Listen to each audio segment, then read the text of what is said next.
Oke, selamat malam Bapak-Bapak, Ibu-Ibu semuanya.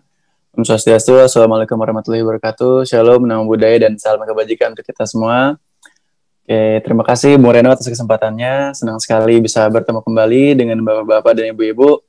Semoga selalu dalam keadaan sehat ya, Bapak-Bapak dan Ibu-Ibu. Oke, bisa hadir kembali di Zoom meeting ini. Semoga bisa menambah wawasan dan bisa menambah informasi ya. Pada malam hari ini kita akan membicarakan tentang hepatitis nih, Bapak-Bapak dan Ibu-Ibu. Mungkin sudah ada banyak yang dengar ya, ada juga yang mungkin merasakan penyakitnya, atau sudah ada yang tahu sedikit-sedikit. Nah, pada malam hari ini kita akan bahas, nanti di akhir sesi bisa ditanyakan apabila ada pertanyaan ya, mengenai seputar hepatitis atau penyakit-penyakit lainnya. Oke, mungkin bisa langsung saja ya, Bapak-Bapak dan Ibu-Ibu. Untuk mempersingkat waktu, ini saya izin screen sharing. Oke, jadi yang pertama kita akan membahas tentang hepatitis. Oke, ini sedikit PowerPoint yang sudah saya buatkan. Ya, ini yang pertama adalah hepatitis ya. Sebelum kita mengetahui gejalanya, kita harus tahu terlebih dahulu nih, Bapak-Bapak dan Ibu-Ibu. Apa sih yang dimaksud hepatitis? Nah, ini yang dikatakan Bung Reno tadi ya. Jadi hepatitis itu berasal dari dua kata. Yang pertama itu adalah hepar, itu artinya hati, dan juga itis, itu artinya peradangan. Jadi peradangan pada bagian hati ya, organ hati kita. Selanjutnya hepatitis ini adalah penyakit yang sering-sering disebut sebagai penyakit kuning. Namun ada juga penyakit kuning yang lain karena kelainan darah, karena organ-organ lain ya. Namun memang paling banyak karena hepatitis. Gitu. Dan selanjutnya penyebab hepatitis ini ada banyak sebenarnya. Ada virus, ada bakteri, ada jamur. Namun yang kita akan bahas malam ini adalah virus ya. Ada juga hepatitis yang disebabkan oleh karena non-virus atau obat-obatan dan juga alkohol. Ya, ini dari fungsi hati. Fungsi hati sendiri ini banyak ya fungsinya. Ini salah satu organ yang sirkulasi darah, lalu organ yang membentuk kekebalan tubuh, menghasilkan sel-sel darah. Ini bisa memusnahkan bahan-bahan toksin ya, dapat dibaca itu, dan juga dapat menjadi organ untuk detoksifikasi. Jadi menghancurkan toksin-toksin ya, pembentukan sel-sel darah yang berguna untuk tubuh, lalu menghasilkan hormon-hormon ya, menstabilkan keadaan tubuh kita dari berbagai macam penyakit ya, bisa juga tempat menghancurkan bakteri. Selanjutnya dia juga bisa mempermudah peredaran darah gitu. Jadi fungsinya sangat penting ya Bapak-bapak dan Ibu-ibu. Kalau misalkan terjadi kelainan, otomatis fungsi yang lain yang saya sebutkan itu akan mengalami kelainan juga. Dan salah satunya tempat menghancurkan sel-sel darah. Dan juga tempat merombak dari sel-sel darah merah kita terutama ya. Oke, jadi ini ada gambar. Ini ada gambar yang gambar hati yang sehat ya. Ya mulus ya, tidak ada apa-apa. Ini adalah gambar di mana terdapat sirosis. Nah, di sini adalah kelainan hepatitis yang kronis, jadi sudah mulai ada kerutan, jadi tidak baik lagi ya gambarnya seperti yang ada di sini. Lalu selama-kelamaan ketika terinfeksi hepatitis dia akan mengkerut, menimbulkan seperti benjolan-benjolan ya, berbonjol-bonjol. Lalu lama-kelamaan dia semakin mengkerut dan tidak memiliki fungsi kembali. Gitu. Jadi dia tidak ada fungsinya lagi ketika dia sudah mengalami hepatitis dan juga mengalami kelainan kanker. Gitu. Jadi hepatitis lama-kelamaan akan menjadi kanker ya, terutama hepatitis B. Ya, ini yang dikatakan Bu Rana tadi juga. Jadi memang Indonesia inilah jagoan hepatitis ya. Jadi ada 3 warna di sini ditunjukkan, ada merah, pink, dan juga orange. Merah itu artinya risiko tinggi, pink itu artinya dia risiko sedang, dan orange itu artinya risiko rendah. Oke, bisa dilihat ada yang warna pink atau orange. Ya, tidak ada ya. Jadi ini memang merah dan putih. Jadi merah melambangkan lambang negara kita ya, merah putih ya. Jadi Indonesia memang seluruh bagian daerahnya itu endemis hepatitis. Jadi kita harus hati-hati nih. Ya dari Sabang sampai Merauke ini warnanya merah semua. Dan Indonesia menempati urutan ketiga dari kasus hepatitisnya di dunia. Tuh, jadi harus lebih waspada ya. Dapat dilihat memang warnanya merah semua. Gitu. Nah, ini macam-macam hepatitis. Ada hepatitis A sampai G. Ya, namun yang akan kita bahas ini hepatitis A, B, dan C. Karena paling banyak di Indonesia itu adalah hepatitis A, B, dan juga C. Oke, dari hepatitis A nih. Nah, hepatitis A ini penularannya itu lewat fekal oral atau lewat makanan. Ya, masuk ke dalam mulut dan ditemukan nanti virusnya di dalam tinja gitu. Jadi hepatitis A, B, C ini hanya penamaan saja tuh, dan juga tapi sifatnya dan juga infeksinya berbeda. Untuk A sendiri tadi ya, jadi bisa masuk melalui tubuh itu melalui makanan. Lalu dan ini bagaimana cara penularannya? Yang pertama dari makanan yang tercemar, tanpa dimasak dengan tepat ya, seperti kerang. Itu kan masaknya biasanya cuma sebentar saja untuk agar cita rasa tidak hilang ya. Namun hal itu dapat menimbulkan efek banyaknya virus yang ada di dalam situ tidak mati. Dan juga meminum air yang terkontaminasi. Lalu kontak pribadi dengan orang yang terinfeksi hepatitis A. Ini adalah hepatitis B. Ya, dari sini hepatitis B ini memiliki perbedaan dengan hepatitis A dari cara penularan. Penularan hepatitis B itu melalui cairan darah dan juga cairan tubuh. Tuh, jadi berbeda ya kalau ada di lewat makanan, kalau hepatitis B dan juga C nanti itu lebih spesifik lagi dari cairan tubuh dan juga darah. Ini lebih infeksius lagi. Nah, untuk cara penularannya dapat dilihat di gambar ya, itu ada tindik, ada juga tato, lalu dia ada ibu menyusui di situ. Jadi ibu menyusui yang mempunyai riwayat hepatitis B, ketika ia menyusui anaknya bisa tertular. Lalu bisa juga orang-orang yang transfusi darah, terutama orang-orang yang hemodialisa ya, tuh, atau cuci darah. Dan untuk hepatitis B sendiri itu juga bisa terjadi untuk orang-orang yang suka dengan free sex, jadi seks bebas, jadi tidak menggunakan kondom, suka berganti-ganti pasangan. Nah, itu resiko tinggi terjadinya hepatitis B, karena kan dia menular lewat darah dan juga cairan tubuh ya. Tuh. Jadi sangat infeksius. Ini adalah hepatitis C. Ini hepatitis C menular melalui darah. Tuh. Jadi dia hanya darah saja. Kalau hepatitis B dari cairan tubuh. Nah, ini dari hepatitis C mirip ya, karena memang mirip-mirip hepatitis C dan juga hepatitis B.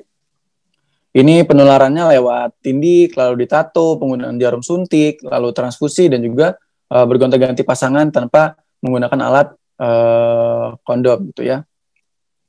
Selanjutnya adalah gejala hepatitis. Nah, ini gejala hepatitis yang paling sering ditemui itu adalah pertama demam ringan. Nah, demam ini biasanya naik turun, lalu kadang tinggi, tapi kadang hilang. Selanjutnya bisa juga pasien mengalami kelelahan dan juga mengalami nyeri otot ya, pegal-pegal, kalau kata orang tuh masuk angin ya. Lalu bisa juga sakit kepala, kehilangan nafsu makan, ini seperti gejala flu biasa, lalu bisa mual muntah. Bisa juga pasien mengalami nyeri perut bagian atas. Dan ketika sudah berangsur-angsur kronis, pasien akan mengalami perut yang membesar atau membengkak.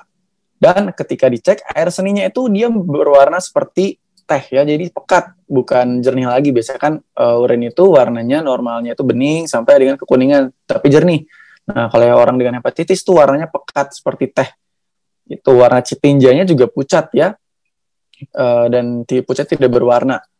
Selanjutnya adalah penyakit kuning. Nah, ini dapat dilihat ya, ada gambarnya. Ini matanya kuning, lalu kulitnya juga mulai menguning, mulai pucat. Itu karena fungsi hatinya itu mengalami kelainan. Itu harusnya itu zat-zat bilirubin ini yang membuat kuning nantinya. Harusnya itu dibuang di dalam urin dan juga kotoran kita, tapi karena hatinya mengalami kerusakan, hal itu yang dapat menyebabkan zat-zat bilirubin ini masih banyak di dalam darah dan juga menumpuk di organ-organ seperti di mata, di kulit ya, di perut. Itu makanya bisa menimbulkan warna kuning dalam tubuh karena fungsi dari hatinya yang terganggu. Itu sebagai metabolisme dari bilirubin. Oke, selanjutnya ini adalah ciri khas dari hepatitisnya nih. Hepatitis ini tidak memberikan gejala ya awal-awalnya, dan dia ini menginfeksi selama 15-20 tahun. Jadi selama itu tubuh kita berjibaku dengan virus-virusnya. Jadi berusaha untuk menghancurkan si virus ini. Dan ketika tubuh kita tidak mampu lagi, nah disitulah jumlah virusnya tinggi, kita mulai menimbulkan gejala klinik yang makin berat ya ketika terinfeksi. Bisa juga perut membesar, bentuk hatinya juga sudah tidak seperti normal. Nah, biasanya pasien datang ke dokter dengan keluhan yang sudah berat karena memang gejalanya dari ringan, dan gejala ringan sendiri pasien biasanya tidak menyadarinya. Seperti itu. Dan biasanya hanya orang rikih ya yang bisa terinfeksi dengan mudah. Jadi hanya beberapa bulan dia bisa langsung terinfeksi dan mudah drop. Itu biasanya untuk orang-orang yang menggunakan obat-obat kemoterapi, lalu orang-orang yang punya riwayat penyakit seperti HIV, lalu untuk orang-orang yang punya komorbid lain ya, seperti penyakit jantung, kencing manis, ya, imunnya menurun gitu. Nah, itu dengan mudah terinfeksi virus hepatitis. Nah, ini apa yang kita lakukan nih ketika kita sudah curiga misalkan ada gejala, kita harus lakukan pemeriksaan darah ya. Nanti kalau ditemukan adanya gejala dan juga pemeriksaan darahnya positif, kita harus melakukan pengobatan. Dan apabila bapak-bapak dan ibu-ibu tidak punya gejala dan ingin periksa saja, itu kalau tidak ada gejala ya kita harus vaksinasi dan hindari faktor resikonya. Itu kalaupun dia ada gejala dan pemeriksaan darahnya positif, itu harus dilakukan pengobatan. Ya, untuk individu yang tidak beresiko itu biasanya menjaga lifestyle ya, karena mencegah lebih baik daripada mengobati. Dan yang terpenting di sini kita harus menghindari faktor risiko tadi yang saya sebutkan, seperti tindik, lalu kehidupan seks bebas. Nah, itu harus dihindari ya. Nah, pengobatannya ini hepatitis A itu tidak perlu pengobatan spesifik ya Bapak-bapak dan Ibu-ibu, karena dia bisa sembuh dengan sendirinya. Karena jumlah virusnya sendiri tidak sehebat dari virus yang hepatitis B dan juga C. Dan imun kita masih mampu untuk menghancurkan virus tersebut. Dan kita juga harus menjaga pola hidup yang bersih dan juga sehat. Untuk virus hepatitis B dan hepatitis C, ini dia memerlukan pengobatan khusus karena ketika dibiarkan itu akan menyebabkan kerusakan hati lebih parah lagi, bisa memicu adanya kanker atau kanker ya. Hati kita itu bisa rusak, jadi mengecil, menciut, dan bisa ditransplantasi nanti. Akhirnya apabila mengalami kerusakan pada organ hatinya gitu. Dan ketika ada gejala, segera periksakan diri ke dokter. Oke, selanjutnya ini bagaimana sih pencegahan hepatitis A? Nah, tadi kan hepatitis A ini masuk ke tubuh kita lewat makanan ya dan minuman, dimasuk lewat mulut dan dia berada di dalam tinja atau saluran cerna. Otomatis kita harus selalu rajin mencuci tangan ya, terutama setelah ke kamar kecil, lalu sebelum makan dan juga setelah mengganti popok bayi. Selanjutnya memasak dan cuci bersih makanan itu harus sampai dengan bersih. Dan juga memasak juga di sini disarankan sampai 80 derajat Celcius ya selama 1 menit minimal, agar virus-virus atau bakteri yang ada di situ dapat hilang atau musnah. Dan juga jangan lupa untuk jangan minum air dari sumber yang tidak dinyatakan bersih, karena di situ bisa menjadi sarang dari virus hepatitis A, B, atau C. Tapi kebanyakan virus hepatitis A. Dan juga menjaga kebersihan lingkungan ya, terutama bagian dapur dan juga toilet. Nah, untuk virus hepatitis B dan hepatitis C, dia kan tadi penularannya lewat darah dan juga cairan tubuh ya, terutama virus hepatitis B. Nah, ini disarankan untuk imunisasi biasanya. Ya, di usia-usia baru lahir itu biasanya kita disarankan untuk imunisasi ya, bayi-bayi baru lahir, itu biasanya langsung disuntikan imunisasi hepatitis. Selanjutnya, gunakan alat pengaman bila ingin berhubungan seks dengan orang yang kita curigai hepatitis B ya. Lalu jika hamil, ibu hamil memiliki riwayat hepatitis B, itu harus dilakukan pengecekan jumlah virusnya ya, apakah infeksius atau tidak, sehingga nanti bisa direncanakan pasien tersebut operasi atau normal saat melahirkan. Selanjutnya, untuk bayi yang dilahirkan ibu yang terinfeksi, itu harus diberikan vaksinasi ya, dan juga jangan menggunakan jarum suntik. Itu. Terutama untuk orang-orang yang menggunakan narkoba itu biasanya menggunakan jarum suntik. Nah, itu bahaya ya karena bisa menularkan hepatitis selain HIV. Dan jangan menggunakan alat-alat pribadi yang mungkin bisa terkena darah antara satu dengan yang lainnya. Jadi harus benar-benar alat-alat itu punya masing-masing. Apabila di rumah memiliki ada orang yang mempunyai riwayat hepatitis B atau hepatitis C. Dan hindari mentato atau menindik bagian tubuh ya. Oke, ini bagi yang sudah terinfeksi disarankan untuk segera lapor kepada dokternya ya, selalu konsultasi dan jangan pernah untuk menawarkan untuk mendonor darah karena virusnya bisa ada di dalam darah dan juga di dalam hati gitu dalam waktu yang cukup lama. Takutnya nanti ketika mendonor darah, virus yang ada dalam tubuh tidak ketahuan, darah tersebut berisikan virus hepatitis B-nya. Dan juga sangat hati-hati ya untuk memastikan agar orang-orang di sekitar, untuk orang-orang yang terinfeksi itu tidak terkena cairan tubuh, terutama saat mengalami keluhan. Itu karena cairan tubuh ini sumber zat-zat yang infeksius yang dapat menularkan penyakit hepatitis. Oke, nah ini ada vaksin hepatitis B ya. Jadi dia pada bayi disarankan pada usia ke-0 pada saat pertama kali lahir, lalu usia kedua, bulan kedua, bulan ketiga, dan juga bulan keempat. Dan juga untuk orang-orang yang beresiko nih, terutama untuk orang-orang yang mengalami keparahan dan sembuh, itu disarankan booster atau vaksinasi ulang. Dan juga vaksinasi sendiri itu efektivitasnya 90-95%. Jadi memang ada cukup tinggi ya penghambatan dari infeksi virus hepatitis B-nya dikarenakan vaksinasi gitu. Jadi memang harus vaksin. Oke, sampai saat ini sampai sini dulu tentang hepatitis pada malam hari ini. Dan ion negatif sendiri itu mampu untuk membantu meningkatkan imunitas tubuh. Nah, terutama untuk pencegahan ya, karena untuk pencegahan sendiri untuk hepatitis ini bisa dorman namanya. Jadi bisa lama di dalam tubuh. Ketika orang tersebut sembuh, bisa berulang lagi dia mengalami hepatitis.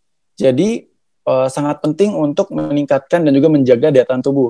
Ketika daya tahan tubuh terjaga, virus-virus atau kuman penyakit tidak akan mudah kambuh kembali gitu. Karena penting juga untuk menjaga daya tahan tubuh untuk pencegahan penyakit hepatitis selanjutnya apabila sudah terkena penyakit hepatitis sebelumnya. Oke, sampai saat ini saya ucapkan terima kasih. Apabila ada pertanyaan, saya persilakan kepada Bapak-Bapak dan Ibu-Ibu. Saya kembalikan kepada moderator. Baik, dokter. Bapak Ibu semuanya, ini masih bersama kita, dokter, sampai Bapak Ibu nanti tidak ada lagi yang bertanya. Nah, saya buka bagi Bapak Ibu yang ingin bertanya, ya, tentunya dengan tema hepatitis kita pada malam hari ini, saya persilahkan untuk langsung bicara dan diajukan langsung kepada Dr. Madri Apriyat. Silakan Bapak Ibu yang ingin bertanya, silakan.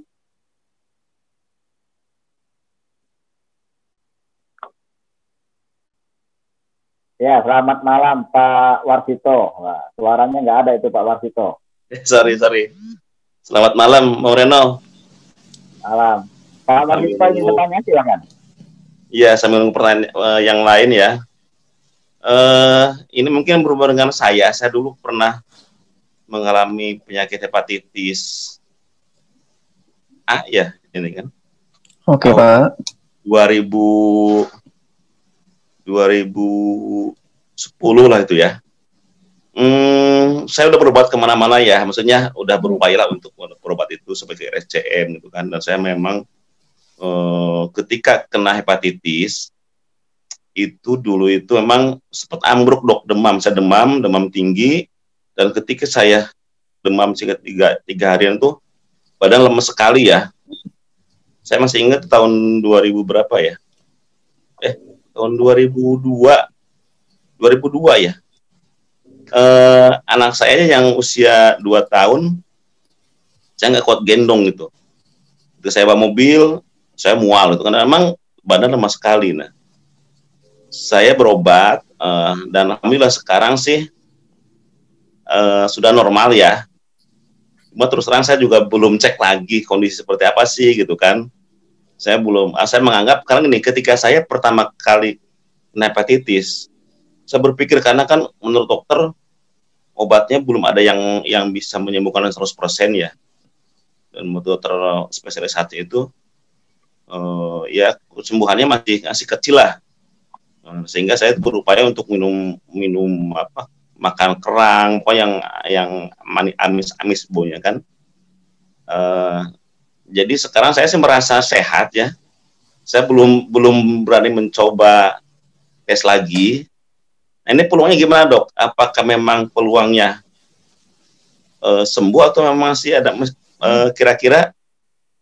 Saya terus terang belum berani cek lagi. Saya udah puluhan tahun ya. Cek lagi ya Pak ya. Oke. Udah 20 tahun lebih ya. Dan saya merasa karena tidak ada yang kelainan. Tidak ada keluhan saat ini ya Pak ya. Ya betul. Jadi yang angkat beban sekarang udah normal itu. Nah mungkin saya ingin mendapat penjelasan dari dokter gimana nih peluangnya nih. Saya merasa sehat ya, 20-an tahun. Sudah merasa sehat ya, sudah aman ya Pak ya sekarang ya Pak ya. Tidak seperti yang dulu ya. Iya, waktu pertama kali ada keluhan ya. Sekali dok. Wah mobil aja muntah karena pijit injek kupling sebelah kiri itu pasti muntah gitu kan, angkat bedah sedikit mual gitu kan. Nah sekarang sih sudah 20 tahun saya merasa tidak ada keluhan yang ini ya, yang seperti dulu lagi. Terima kasih dok.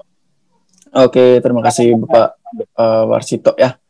Oke, jadi memang virus hepatitis ini memang seperti yang dikatakan dokter spesialis Bapak ya, memang peluang sembuhnya sangat kecil Pak. Jadi penyakit ini bisa dikontrol, tapi tidak bisa sembuh sampai saat ini. Karena jumlah virus yang terlalu banyak dan tidak mungkin juga untuk Bapak mengkonsumsi obat-obatan secara terus-menerus kan. Jadi memang penyakit ini hanya bisa diturunkan jumlah virusnya. Dan apabila pasien tersebut mengalami penurunan imunitas, hal itu akan berisiko untuk virus tersebut bangun lagi Pak. Jadi namanya dorman. Jadi virus itu tidur di dalam tubuh. Nah, sebisa mungkin jadi Bapak memang harus mempunyai pola hidup yang sehat, ya. Jangan sampai terulang lagi infeksi virusnya dengan jangan jajan sembarangan tadi ya. Apalagi hepatitis A itu biasanya dari makanan Pak. Dan itu bisa menular juga kan sampai ke anak-anak. Jadi memang daya tahan tubuh itu harus dijaga agar virusnya tidak kembali menginfeksi. Karena ketika daya tahan tubuh Bapak kuat ya, imunitasnya baik, pola makannya juga baik, virus itu tidak akan timbul kembali Pak. Gitu. Kecuali Bapak kalau kecapean ya, makanya ketika Bapak kecapean Bapak udah tahu nih, oh ini saatnya saya harus istirahat. Jadi Bapak harus istirahat. Jadi jangan sampai terlalu lelah, karena ketika terlalu lelah sendiri itu bisa memicu penurunan sistem imun. Itu Pak. Untuk pemeriksaannya ya Bapak sih tidak apa-apa sih. Kalau saya sarankan tidak harus periksa ya Pak ya.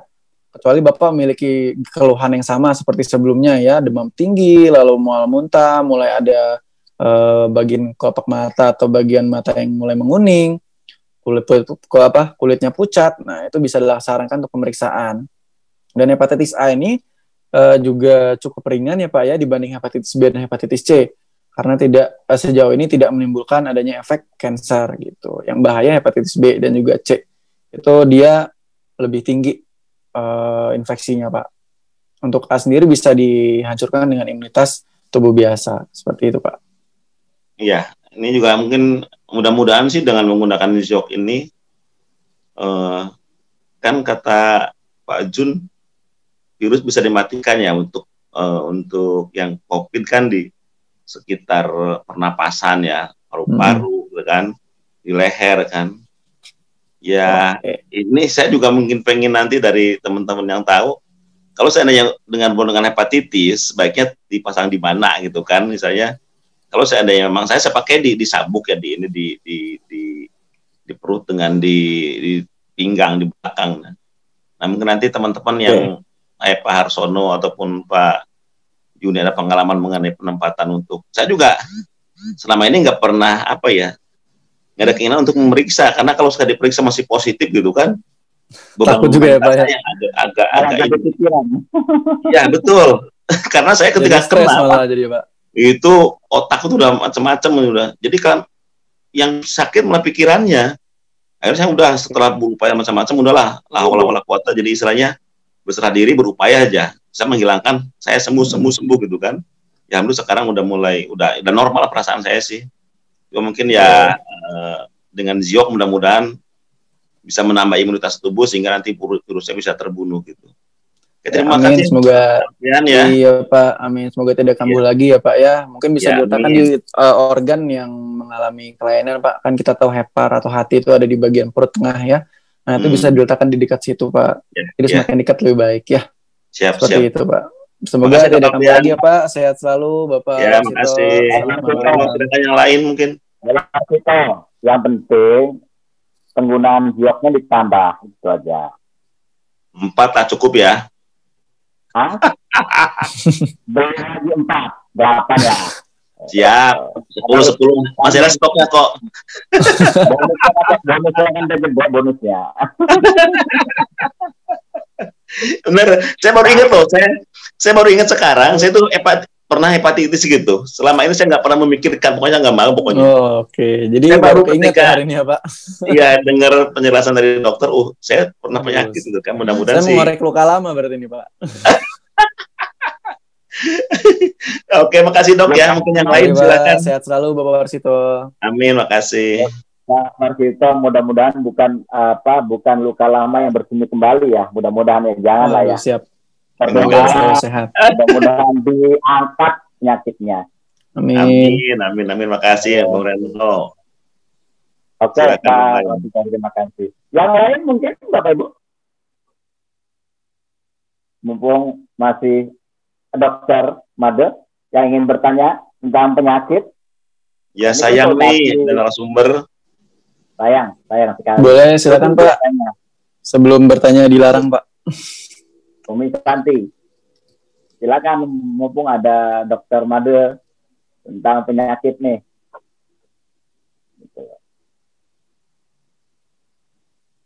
Yang lain, Bapak Ibu, ada yang ingin bertanya? Kalau nggak ada yang nanya, berarti udah ngerti semua ya, Bung Reno ya? Iya, kalau nggak ada yang bertanya, berarti kan paham sekali. Memang penjelasan dokter tadi sebenarnya tidak perlu bertanya lagi, udah gamblang itu penyebabnya. Dan poin yang paling penting di situ kan, itu adalah sebuah virus atau yang bisa disembuhkan dengan, insya Allah, dengan ion negatif. Ion kan gitu. Tidak ada pertanyaannya, Bapak Ibu? Boleh, Pak Reno. Bang Willy. Ya. Silakan, Pak. Ya, saya sih memang baru di hal ion ini ya. Dan kebetulan kan ada Dokter Made ya. Dari segi medis memandang penyembuhan penyakit dengan dengan ion negatif ini ya. Nah, pertanyaan saya kepada dokter ini, bagaimana dari segi medis, maksudnya cara kerjanya ya, bukan secara ionnya, tapi bagaimana cara kerjanya ion itu masuk ke tubuh, dan terutama untuk hepatitis ini loh Pak, gitu loh Pak. Itu yang saya pengen tahu Pak, gitu loh Pak. Itu aja Pak Dokter. Oke, terima kasih Bapak Willy ya. Saya izin menjelaskan ya Pak ya. Jadi memang ion negatif itu ada di banyak tempat, salah satu dalam bentuk kartu bisa, dalam bentuk bebatuan, ya banyak sekali bentuknya. Dan ini biasanya diserap tubuh melalui penyerapan dari pori-pori kulit Pak. Dari pori-pori kulit itu masuk ke dalam pembuluh darah. Dan di pembuluh darah nanti dia akan meningkatkan sel-sel imunitas, terutama sel-sel NK Pak, atau natural killer. Dan nantinya sel-sel itu dapat membantu membunuh kuman dan juga bakteri, dan juga virus. Dan juga dari banyak sisi lainnya itu seperti meningkatkan aliran darah, serta memperbaiki organ-organ terutama di bagian mukosa atau kulit bagian dalam hidung, paru-paru. Nah, dari situlah dia menyebar, Pak. Seperti itu. Jadi dari dihirup bisa, lalu dikonsumsi ya. Ada juga yang diletakkan di kulit, karena dia bisa menembus bagian kulit. Seperti itu, Bapak. Jadi seperti itulah cara dari ion negatif meningkatkan sistem kekebalan tubuh pada manusia. Oke. Ada lagi Pak? Baik Pak. Makasih, Dok. Semoga membantu ya Pak. Oke. Satu lagi saya kasih kesempatan. Jika Bapak Ibu ingin bertanya sebelum karena waktu terus berjalan, silakan. Satu orang lagi saya kasih kesempatan untuk bertanya kepada dokter atau untuk konsultasi penyakitnya.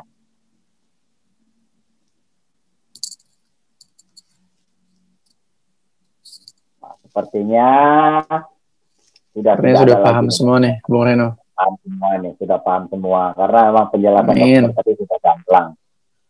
Baik. Oke, semoga bisa membantu. Terima kasih.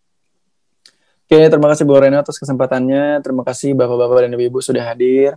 Semoga informasi saya dapat membantu ya. Dan di masa pandemi ini jangan lupa selalu pakai masker, selalu cuci tangan, karena menjaga kesehatan adalah salah satu cara kita untuk bertahan hidup di masa pandemi ini. Semoga sehat selalu, semoga kita selalu dilindungi oleh Tuhan.